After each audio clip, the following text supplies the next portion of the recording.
Here joining us right now is Kansas Senator Roger Marshall to talk us through the strategy.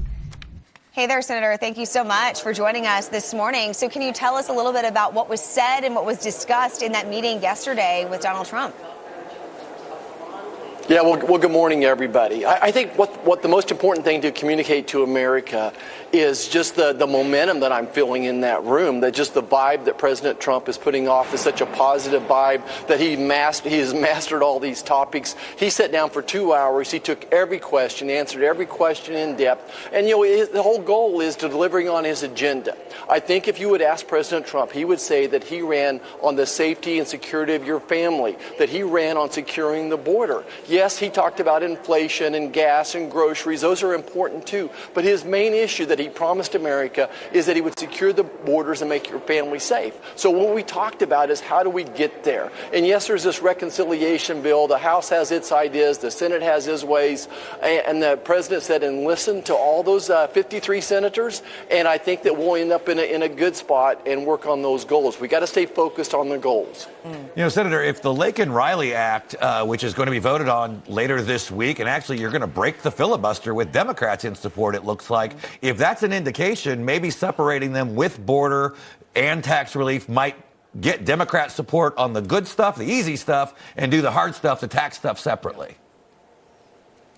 Yeah, listen. I think that there's two paths to every voyage to get to the victory spot. I think we need to stay focused on our goals. I think that Speaker Johnson is in a much harder spot. That he has Congress members from states like New York and New Jersey that want this SALT tax reinstated, the deduction. So he's in a tough spot. At the end of the day, we got to get it passed and support the president's agenda.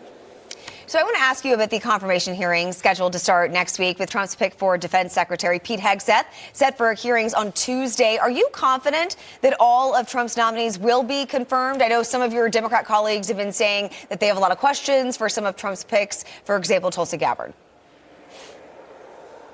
Yeah, well, the good news is America gave us a 53-seat majority, so we don't have to have any Democrats to get these people across the finish line. But regardless, what I've noticed about all of President Trump's nominees is they're great communicators. Next, I think that they're very loyal, and these are some of the sharpest people that I've ever met, and they're ready to get to work and deliver on the president's agenda. I can't wait. I think that Pete will get through. I think that they'll all get through. Yeah, there's going to be some controversy. I don't agree with everything that every one of these people say, but that's normal. That's America. But at the end of the day, they're going to support the president's agenda. Okay, and Senator, I know you're getting ready to launch a new caucus in the Senate named the Make America Healthy Again caucus to support the joint mission of President-elect Trump, RFK Jr., who's Trump's pick to head the Department of Health and Human Services. What's your goal with this caucus, and do you see RFK having any problems getting confirmed? Look, I think that Bobby will get through the gauntlet, as they say. Yes, he's going to get some tough questions, but he's absolutely committed to making America healthy again. And really, this is a large new coalition that's joined the Republican Party. Look, 60% of Americans have some type of chronic disease. 20% of our children on some type of a prescription and drug. A third of our adolescents have type 2 diabetes. Look, I think that making America healthy again all starts with nutrition. And I look forward to trying to figure out, well, what does that mean today? How can we deliver more healthy foods, let's say, for our schools, for our senior citizen lunches that we serve as well? Everything that the federal government touches, we should have an improved nutritional value. And I look forward to working with RFK Jr. on this. And I know a lot of Americans are excited about it.